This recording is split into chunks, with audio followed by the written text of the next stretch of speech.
туда позвали чисто вот богатых людей. Какие-то привилегии дают богатым людям. Вот такой чиновник пришел на мою свадьбу, какой-то спортсмен на моей свадьбе присутствовал. Ты должен на мою свадьбу прийти, ты мой родственник.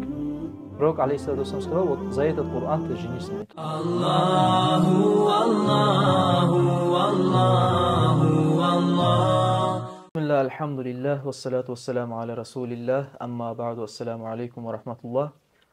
Одной из важных актуальных тем в наше время является тема свадьбы, которая распространилась в наше время, и распространилась она, к большому сожалению, своими грехами, так как она охватывает огромное количество грехов. И поэтому мы должны, будучи мусульманами, не забывать о том, что нужно всегда каждую вещь через призму ислама нужно проводить. И таким образом нужно узнавать, что говорит религия о той или иной вещи. Поэтому в первую очередь хотелось бы, чтобы ты рассказал нам о том, есть ли вообще в исламе понятие свадьбы, если есть, то как ее делал пророк Мухаммад, саллаллаху алейхи вассалям, и какова польза этой свадьбы. أعوذ بالله من الشيطان الرجيم بسم الله الرحمن الرحيم الحمد لله والصلاة والسلام على رسول الله أما بعد السلام عليكم ورحمة الله. Касаемо свадьбы, у посланника Аллаха, алейхиссалату вассалям, самого тоже была свадьба. Конечно же, отличается от наших свадеб, которые сегодня у нас есть, просто как небо и земля. Потому что пророк, алейхиссалату вассалям, когда устраивал свадьбу, банкет, так скажем, у него не было, чтобы внутри свадьбы какие-то запретные вещи происходили, какие-то спиртные напитки и так далее, и так далее. Об этом тоже, иншаллах, дальше поговорим. Пророк, алейхиссалату вассалям, как проводил свадьбу, если вопрос такой есть.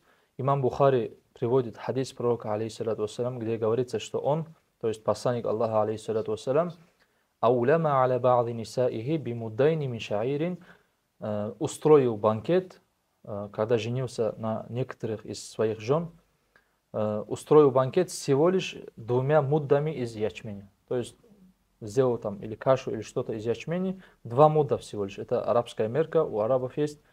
Просто даже если представим, это очень такая скромная, бюджетная свадьба, которую сам пророк, алейхиссалату вассалям, устроил. Другой хадис тоже есть, который приводит имам ат-Тирмизи, где посланник Аллаха, алейхиссалату вассалям, упоминает имам Тирмизи, что посланник Аллаха, алейхиссалату вассалям, аулама аля Сафия бинт Хуяй, ради Аллаху анха, би савикин ва тамрин. Пророк, алейхиссалату вассалям, устроил банкет, когда женился на Софии. Он каким образом это сделал? Всего лишь ячменная каша и финики. Тоже бюджетная и очень скромная свадьба. То есть вообще вопрос же был, совершал ли пророк, алейхиссалату вассалям, свадьбу? Конечно, совершал. Даже является усиленным суннатом совершать свадьбу. И вообще добавок, валима, слово валима, арабское слово валима, означает пир, банкет, свадьба. Ученые некоторые сказали, это ма'на его, смысл, аль-иджтимау, то есть соединение, когда муж и жена как бы воссоединяются сегодня, да, какой-то банкет. Другие ученые сказали, что валима означает еда какого-то знаменательного события. Будь это свадьба или же какое-то важное, если событие будет, на которое зовут, это называют валима. Поэтому, раз пророк, алейхиссалату вассалям, женился, как бы всем показал, что он сегодня женится, что надо устроить свадьбу, хоть даже бюджетную свадьбу, но пророк, алейхиссалату вассалям, совершил, показал нам, что свадьба является суннатом. Также пророк, алейхиссалату вассалям, к примеру, Абдурахман ибн Ауф, ради Аллаху, он сказал, аулим валяу бишатин, то есть устрой свадьбу, даже если ты туда порежешь 1 барашку. Всего лишь 1 барашку человек порезал, даже если так сделает, этого достаточно, сказал пророк, алейхиссалату вассалям. Поэтому ученые поставили, как желательную вещь, поставили мерки какие-то, определенные мерки для свадьбы. Минимальный это барашка, что порезать барашку, согласно хадису пророка, алейхиссалату вассалям, а предела нету. То есть от твоего состояния зависит. Если ты живешь достаточно, как бы среднее у тебя состояние, то устроишь какую-нибудь среднюю свадьбу. Если бедный человек, можно даже порезать одного барана и позвать своих близких родственников. Там, если даже всех людей позвать не получается, хотя бы позвать близких, чтобы вот, устроить эту свадьбу. А вообще, если спросить, какая мудрость, в чем мудрость свадьбы? Мудрость свадьбы в том, что мы проявляем шукру Всевышнему Аллаху. Аллах даровал тебе жену, или же, скажем, жене Аллах даровал мужа, вот поэтому, проявляя шукру, мы проводим эту свадьбу.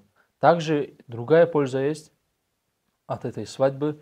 Люди собираются, родственники, близкие собираются, укрепляются родственные узы, потом любовь, ну, имеется в виду взаимоотношения укрепляются. Вот для этого тоже. И еще один важный момент, почему устраивать свадьбу, чтобы выявить разницу между никахом и зина. То есть, если человек будет гулять с женой на улице, даже не устроил свадьбу, никто не знает, допустим. Скрыто он поженился. Если он будет гулять с женой по улице, люди могут подумать, кто это такая? Он с посторонней женщиной гуляет. Отвести от себя дурные Да, мысли. дурные мысли, чтобы от людей. Ислам, наша религия ислам, Аллах, то есть для нас отправил эту религию ислам через пророка, алейхиссалату вассалям, и Аллах не оставил ни одну вещь без пользы, без того, что мудрости там не было. Во всем есть мудрость Аллаха. Посмотри, вот даже вот в этой свадьбе есть огромная мудрость Аллаха. Есть польза огромная, то, что муж и жена спокойно гуляют, могут пойти куда-то, и люди, твои родственники, твои близкие, соседи, прохожие люди абсолютно не будут думать, кто же это такая. Он что, зина, что ли, делает, или же гуляет. Таких мыслей у него не будет, у этих людей посторонних. Поэтому наша религия призывает, чтобы мы выявляли. Если даже у тебя нет возможности провести свадьбу, ученые что говорят? Хотя бы никах вот это то, что мы заключение вот бракосочетания должны выявлять. Сказать людям, что я сегодня сделал никах, сегодня я поженился. А если, получается, если они это обязаны выявлять, то бывает и такое в наше время, что вот никах уже сделали, но саму свадьбу, саму, скажем так, церемонию они делают уже позже, к примеру, через месяц, два. То, что уже никах у них есть, именно вот про это нужно выявить. Или же ждать свадьбу.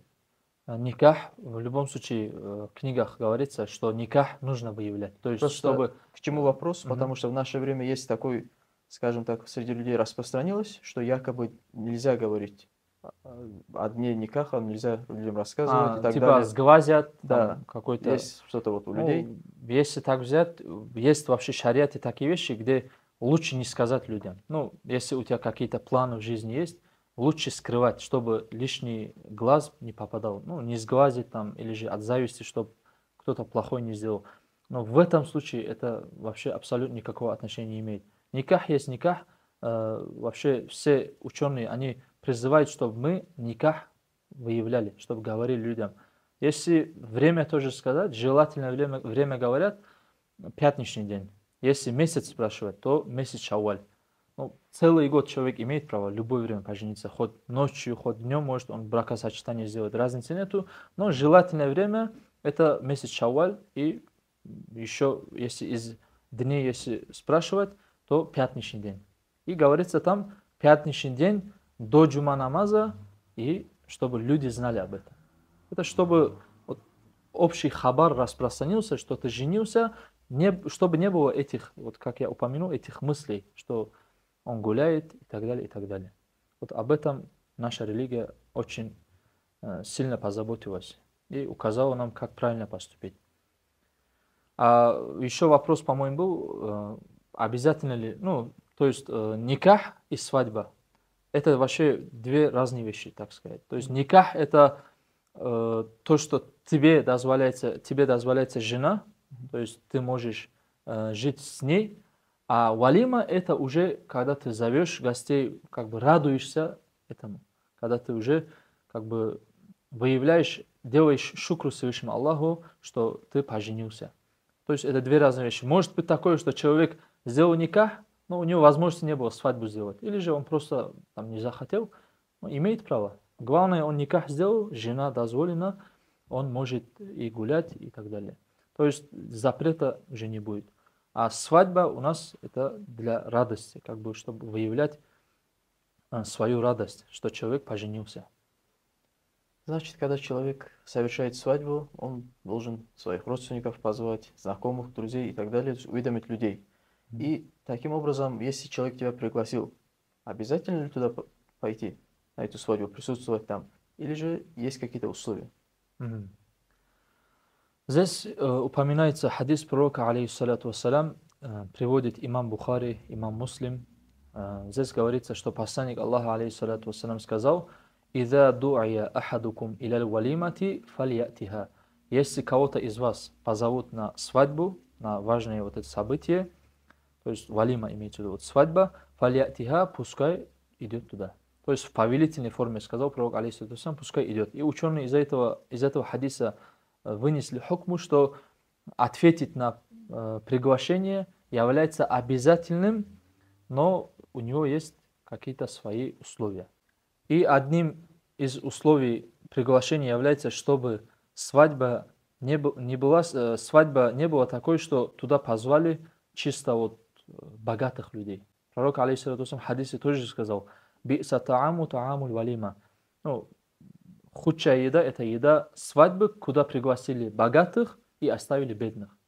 Это не означает, что чисто богатых позвали, бедных не позвали. Не это свадьба.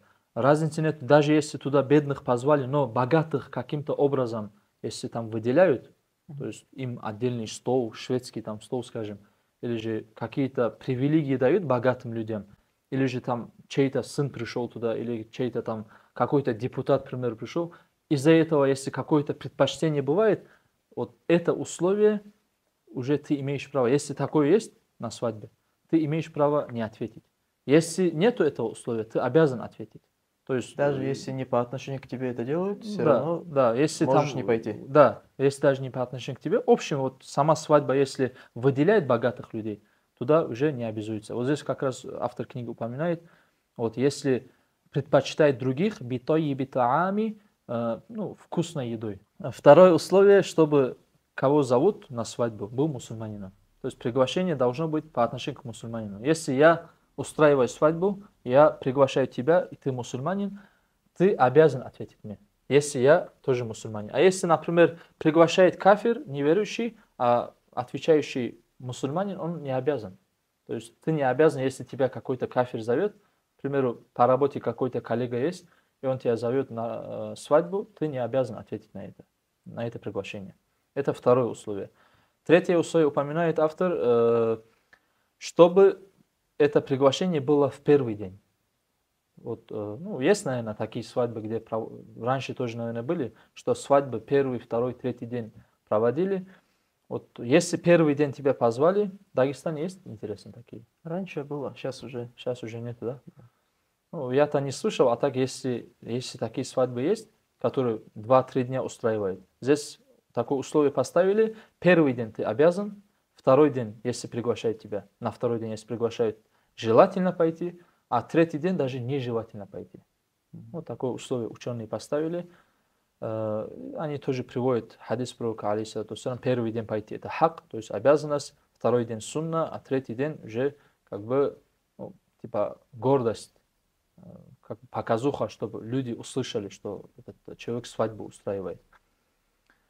Дальше имам Ахмад приводит хадис тоже, что вот валима первый день хак, второй день сунна, и третий день уже как рия, это как показуха, тоже приводится. Разные хадисы есть, из этого ученые вынесли хукму, что первый день обязательно, второй сунна, и третий нежелательно. Вот это, если, конечно, практикуется у нас сегодня.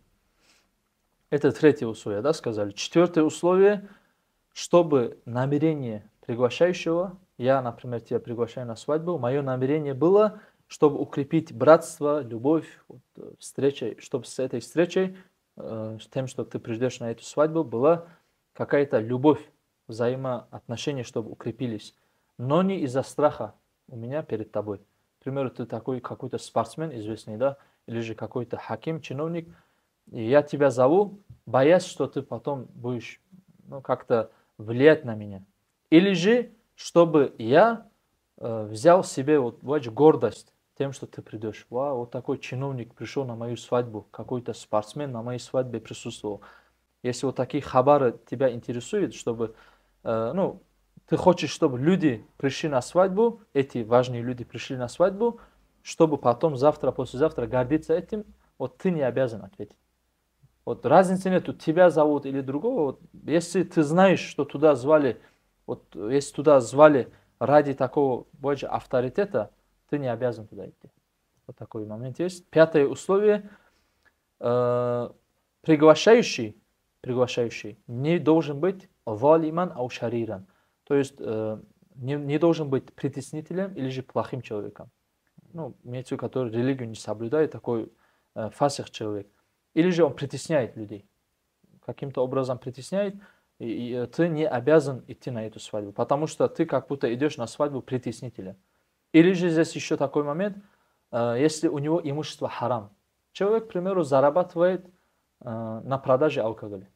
Если он зарабатывает, продавая алкоголь или же другие запретные вещи, тоже ты не обязан. Потому что ты знаешь, что этот человек, даже больше вероятность, что он свадьбу устроил на эти харамные деньги. Поэтому не обязуется ответить на это. Можно пойти, но не обязуется пойти на эту свадьбу. Потому что мы же не знаем, может у него еще какой-то заработок есть. Может он как-то у другого в долг взял, устроил эту свадьбу. Эти моменты мы не знаем, поэтому не обязуется, но допускается. В этом проблем нету, если пойти. Конечно, если в самой свадьбе запрета не будет. И как раз вот шестое условие про эти запреты. Чтобы пойти на свадьбу, ответить на приглашение, я обязан же, только если там нету харама, запрета если нету. А сегодня, в наше время, мы знаем, запретный, что это у нас?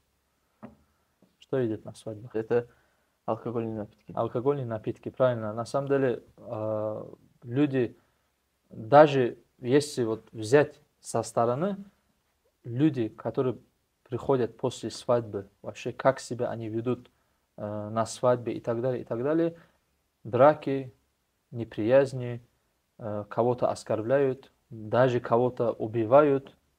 Просто очень много вреда исходит от алкоголя.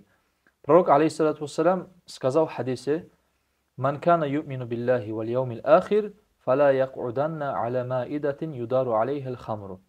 Кто верит Аллаха и в судный день, пускай не садится, усиленной форме сказал пророк, алейхиссалам, пускай вообще не садится на стол, то есть пускай не садится на такой стол, где есть хамру, то есть вино, алкоголь. Разницы нету. Любой алкоголь, напитки или же там любое то, что одурманивает человека. А если на свадьбе это есть, получается, мы должны слушаться пророка, алейхиссалату вассалям. Нету подчинения творениям, а слушания Творца. Есть же хадисы, где говорится, что нету послушания творениям, которые нас зовут, к примеру, к хараму, если мы этим самым ослушаемся Аллаха.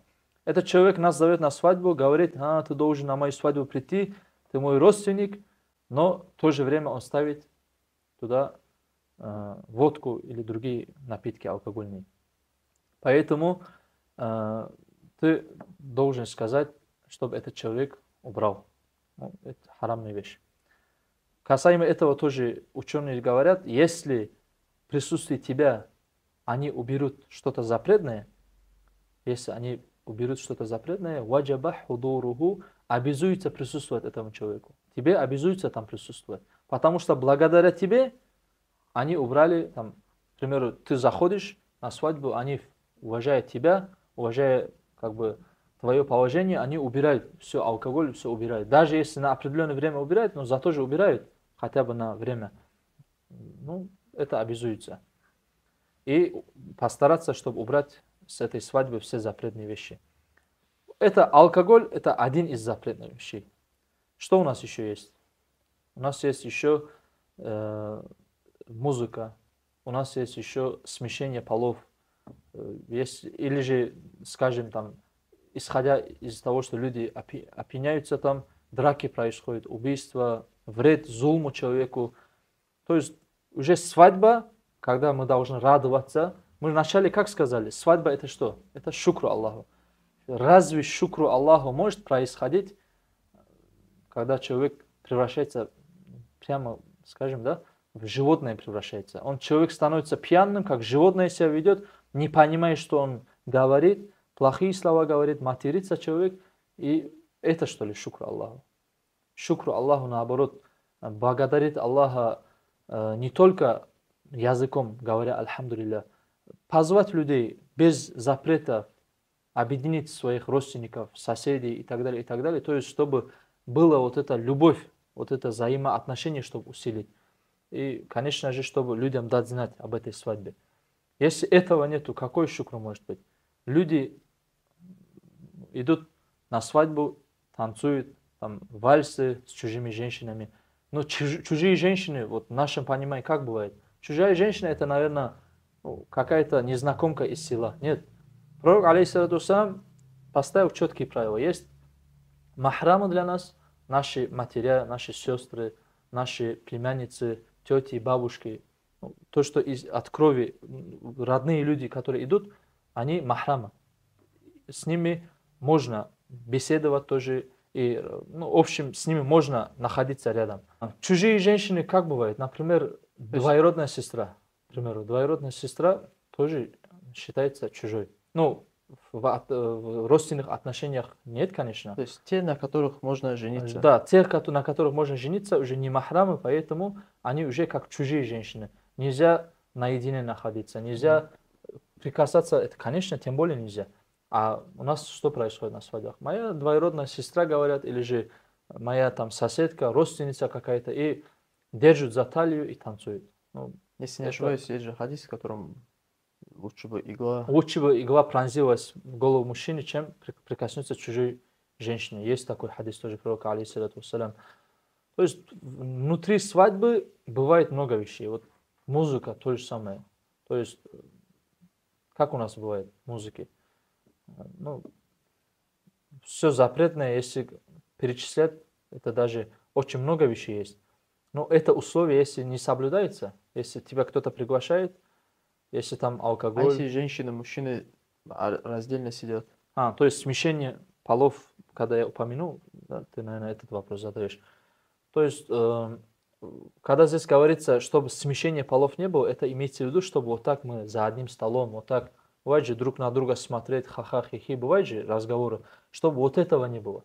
А если, например, у нас же делают некоторые люди, им, конечно, огромный барак Аллах, чтобы Аллах им еще больше дома баракат дал, баракат, чтобы Аллах им дома дал. Вот эти люди, как делают? Вот, к примеру, зал, банкетный зал, вот, коридор, в этой стороне женщины, в этой стороне мужчины. Или даже еще некоторые свадьбы бывают, это вообще шикарно, когда ставят, как это называют, занавеску, да, ставят, как занавес ставят, чтобы мужчины не видели женщин. То есть преграда не обязательно? Преграда не обязательно, потому что... лучше. Лучше, конечно, лучше, потому что есть опасность, что в этой стороне мужчины будут смотреть на женщин, а женщины на мужчин. А пророк, алейхиссалату вассалям, же сказал, что запретный взгляд на посторонних, имеется в виду, запретный взгляд это стрела шайтана. Не просто стрела, а именно отравленная. Отравленная как бывает? Когда попадает в тело, полностью человек от этого получает боль. И когда человек смотрит на запретное, он увидит непременно последствия, он увидит это. Поэтому, если получается, поставь занавес, закрой. А если нет, такого обязательно, чтобы была занавеска, такого нету. Главное, чтобы они не смотрели друг на друга и смещения не было, чтобы они отдельно находились. Это будет лучший вариант, иншаллах. И, конечно же, мы забыли, когда мы говорили про никах, упомянуть калым. Тему калыма, и обязательно ли отдавать что-либо, то есть махр нужно отдавать, или же оно не обязательным является, если есть какие-то условия для этого? То есть махр, конечно, в шариате, если женщина требует, будущая жена, если требует, муж обязан это выплатить. Если, например, она говорит, я ради Аллаха выйду, к примеру, если говорит, бесплатно абсолютно, имеет право. То есть муж не обязан выплачивать за то, что она согласилась бесплатно выйти. Но все равно шариат требует в желательной форме, чтобы женщина упомянула размер определенный. И такого минимума, максимума там нету. Ученые, конечно, в этом разногласия тоже есть. Некоторые ученые сказали, минимальный это 10 дирхамов тоже сказали. Дирхам, мы знаем, это 2,9 грамм серебра, 1 дирхам. 10 дирхамов это 30 грамм серебра. Есть ученые, которые сказали, есть и максимум тоже, то есть 500 дирхамов. 500 дирхамов это где-то 1300, по-моему, примерно выходило. 1300 грамм золота, золото говорю, серебра. Вот 30 минимальный, 1300 максимальный грамм золота. Если нашими расчетами там делать, сейчас я не помню, сколько было, но вот каждый человек, если посчитает, вот, может узнать минимальный сколько и максимальный сколько уходит. Но такого в шафийском мазхабе такого обязательного нету, чтобы человек обязательно должен 50 дирхамов, 100 дирхамов. В других мазхабах есть даже, которые обязали. А в нашем мазхабе желательно, чтобы было больше 10 и не было выше 500 дирхамов. Это чтобы слишком роскошь, слишком много денег не отдавать. Но я хочу дополнительно сказать, особенно братьям, которые говорят там, хочу жениться, некоторые сестры там слишком требовательные. Если так взять по шариату, они на это имеют право. На это имеют право. То есть, если они говорят, я хочу 150-200 тысяч, к примеру, я говорю, конечно, это, наверное, сегодня минимум 100-200 тысяч. Они имеют на это право. Если хотят, или телефон хотят, или же хотят на умра поехать, или хотят что-то другое, они на это имеют полное право. И ты не имеешь права возражать, почему они слишком такие требования у них. Раз ты хочешь на ней жениться, ты готов на все. Если так взять, человек готов на все. Шариат же не просто так установил махр, чтобы человек добивался, чтобы человек не просто взял, поженился, а что-то сделал, какой-то харакат, какое-то старание у него было, чтобы он поженился на ней. Поэтому братьям как насиха, чтобы не упрекали. Если есть сестры, которые говорят, что я хочу 200 тысяч или же 150 тысяч, если это не превышает как лимит, как говорится, 500 дирхамов, то проблем нету. Можно попросить там, если чуть меньше, если у него возможности нету, если человек реальный факир, реально нуждается, у него нету особой возможности, работает, старается и там влюбился кого-то, хочет жениться, но требует слишком много денег. Сейчас ему факиру что делать? На самом деле факир не может. Ему, конечно, точнее ей желательно, чтобы облегчить, чуть уменьшить махр, чтобы он смог жениться на ней. Но такого, чтобы я лишь бы там за 10 тысяч пожениться, за 20 тысяч, это бывает же как-то обесценивать сестру мусульманку, это так тоже нельзя. То есть мы должны знать середину. И со стороны сестер, и со стороны братьев бывают эти ошибки. Братья говорят, вот бы подешевле найти, какой-то товар они говорят, как бы подешевле где бы найти, а сестры некоторые слишком сильно завышают цены тоже. Постараться найти золотую середину и воссоединиться, иншаллах. И еще хадис пророка, алейхиссалату вассалям, был, когда один сподвижник хотел жениться, пророк, алейхиссалату вассалям, спросил, есть ли у тебя что-то. Потом, там еще кольцо тоже упомянули, сейчас не хочу ошибаться. Там пророк, алейхиссалату вассалям, этому сподвижнику упомянул что-то, потом он сказал, у меня этого нету. Он сказал, есть ли у тебя что-то, тоже нету. То есть на минимум шел пророк, алейхиссалату вассалям. И в конце говорит, а знаешь ли что-то ты из Корана? Он говорит, я знаю какую-то суру, когда, вот такую суру знаю. Пророк, алейхиссалату вассалям, сказал, вот за этот Коран ты женись на ней. То есть обучи ее Корану. Вот поэтому ученые говорят, за обучение Корана, то есть жена, если требует, обучи меня Корану, это мой махр, если говорит, можно. То есть тоже дозволяется. Такое вот напоминание. Еще хочу добавить, я забыл сказать насчет условий, когда мы говорили, чтобы обязательно было перейти на свадьбу. Там сказали, что запретные вещи не должны быть на свадьбе. Вот запретные вещи, когда говорится, хотел бы упомянуть хадис пророка, алейхиссалату вассалям, когда пророк, алейхиссалату вассалям, сказал, «Иякум ваддухуля аля ниса». Вы остерегайтесь находиться вместе с женщинами, сидеть вместе с женщинами, где есть женщины, чтобы было. То есть, чтобы противоположным полом мы общались разговаривали, если это чужой человек. И один из подвижников говорит: о посланник Аллаха, а что насчет хамува? То есть хаму это близкие родственники мужа. Например, есть муж-жена, есть брат мужа или же дядя мужа. Бывают же близкие люди мужа. А что насчет них? Жене нельзя, вот моей жене нельзя ли находиться рядом с ними? Пророк, алейхиссалям, что сказал? Аль-хамуль маут. Близкие родственники мужа, это вообще смерть, сказал. То есть это вообще гибель для человека. Потому что когда двое бывают чужие, третий для них бывает шайтан. Может им всякие мысли, плохие мысли поставить, и они могут совершить разные грехи. Посмотрите, даже близкие родственники, даже мой брат если есть, моей жене запрещено находиться вообще как посторонний, не как посторонний, а реально посторонним является для нее. Поэтому мы вот это тоже должны взять во внимание. То, что вот посторонний человек, разницы нету, мужа брат или же дядя там мужа и так далее. Все они являются харамом, с ними вместе находиться. Вот этот хадис тоже как раз, чтобы мужчины и женщины не смешивались, чтобы они отдельно находились здесь, они там. Если, конечно, занавес будет, вообще лучше будет. И, конечно же, теперь мы знаем о том, нужно ли идти на свадьбу, но есть, конечно же, начало. До никаха, до свадьбы.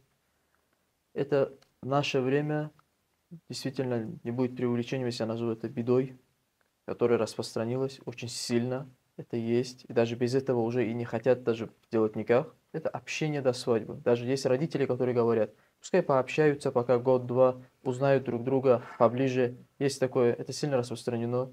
И поэтому ни для кого это как бы не секрет. Что об этом говорится в исламе? Аллах в Коране говорит: аузу биллахи минаш шайтанир раджим, бисмиллахир рахманир рахим, ва ла тaqrabu зина, фа иннаху кана фахишатан ва саа сабиля. То есть вы не приближайтесь к зина, к прелюбодеянию. Поистине прелюбодеяние является фахишатан, мерзостью и плохим путем. То есть путем шайтана. Поэтому, когда говорится «не приближайтесь», это же не само же зина. Вообще не приближаться – это все то, что приводит к зина. Это общение с посторонними тоже. То есть, хоть ты говоришь, это моя будущая жена, но пока у вас никаха нету, она для тебя как посторонняя. Она на самом деле тебе посторонняя. Поэтому все вещи, которые приводят к зина, будь это разговоры, будь это встречи, будь это там какие-то, бывает там руки держат, ходят, к примеру, да, парочки, влюбленные парочки, да, до свадьбы, до никаха имеется в виду. Вот это все является запретным, потому что это все приводит к зина. Сегодня просто общение, завтра уже за руки держат и так далее, и так далее. Потихоньку шайтан доходит до своих целей, до зина имеется в виду, доводит. Поэтому до свадьбы, чтобы было какое-то общение, это запрещается. Если человек хочет что-то узнать, к примеру, какой-то шариатский, например, вопрос есть какой-то есть, здесь нету такого, что женщина не имеет права спрашивать кого-то. Это не относится к жениху. Вообще имам пускай будет другой. В этом плане нету проблем. Человек может спросить какой-то шариатский вопрос. А в нашем случае как бывает? Девушка и мужчина, они оба общаются без никаха, уже шайтан им всякие мысли бросает. Поэтому нужно остерегаться согласно этому хадису. И еще вот хадис пророка, алейхиссалату, который я упомянул насчет хаму. Даже близкие мужа, родственники, даже они являются смертью, гибелью, потому что шайтан может всякие мысли бросить. Если мужа, родственники являются смертью, то что говорит самим, если у них никаха нету? Это очень нужно остерегаться от этого общения. Некоторые говорят я общаюсь, чтобы узнать. Просто поверьте, вы никогда не узнаете человека, пока вы не проживете с ним. Правильно, согласишься? Потому что человек На самом деле, когда оказывается в трудных положениях, когда человек оказывается какие-то проблемы бывают, какие-то болезни и так далее, вот тогда ты можешь познать человека. Если он хороший, значит хороший, он проявит свой характер. Если плохой, ты увидишь этого человека характер. А до свадьбы, там, до никаха друг другу пишут, там, сердечки отправляют, показывают себя с хорошей стороны, от этого никакой А пользы есть ли не будет. какой-либо дозволенный способ узнать Узнать что? ну, о нем, например, о будущем супруге Можно или узнать, о своей будущей например, невесте? через родственников, через близких людей, которые знают эту девушку, или же эта девушка может узнать близких у этого человека. То есть можно же узнать разные пути человека. Если хочет узнать, без запрета тоже он сможет узнать. А так, конечно, он будет себе отмазки находить, лишь бы пообщаться, лишь бы пойти по стопам шайтана. Поэтому это уже... Если, например, кто-либо придет, к примеру, у меня спрашивает за кого-то, обязан ли я сказать правду, даже если это не понравится этому человеку, о котором я это Если говорю? есть какой-то реальный аиб, который, ну, человека достоинство, который принижает. Пророк, алейхиссалату вассалам, сказал же, на женщинах женится из-за 4 вещей. Красота, если из хорошего тухума, из хорошего происхождения, да. Потом из-за ее богатства и из-за ее веры. И пророк, алейхиссалату вассалам, сказал, вы придерживаетесь той, у которой есть вера. То есть религиозная женщина должна быть. Самая лучшая женщина, это если женщина она религиозная. Поэтому, если реально есть такая вещь, которая, ну, принижает эту женщину, которая реально грехи совершила, ну, ты не обязан прям все доложить. Можешь сказать, брат, я бы не советовал тебе. Или же если женщина спрашивает, будущая невеста как бы хочет узнать о женихе, спрашивает кого-то, тоже имеет право. Он какой-то, ну, чуть нехорошие вещи делает, к примеру, да? Я бы не советовал В более тебе мягкой форме Да, в объяснить. более мягкой форме может посоветовать, то есть сделать как бы напоминание, чтобы лучше другую взять, или же за другого выйти замуж. Это разницы нет, хоть мужчина узнает, или же женщина узнает.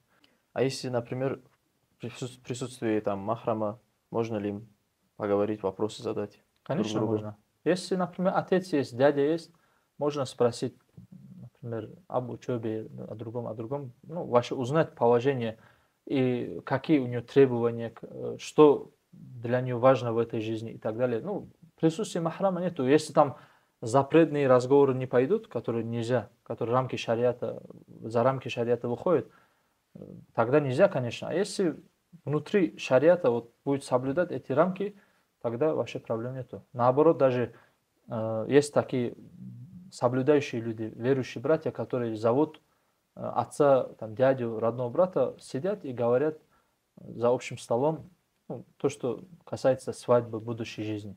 Вот в этом проблем нету. И хорошим примером являются наши бабушки и дедушки, которые порой даже друг друга и не знали, уже Да, за них уже, можно сказать, даже решали, бывало такое. да. Но мы видим, что у них сколько лет они, 40, 50, а то и больше лет они живут вместе. Живут и еще умудряются друг другом чуть ли драться, чуть ли не дерутся друг другом, но А зато в наше время говорят, что я любят друг должен друга. узнать, 2 года, там год пообщаться и так далее.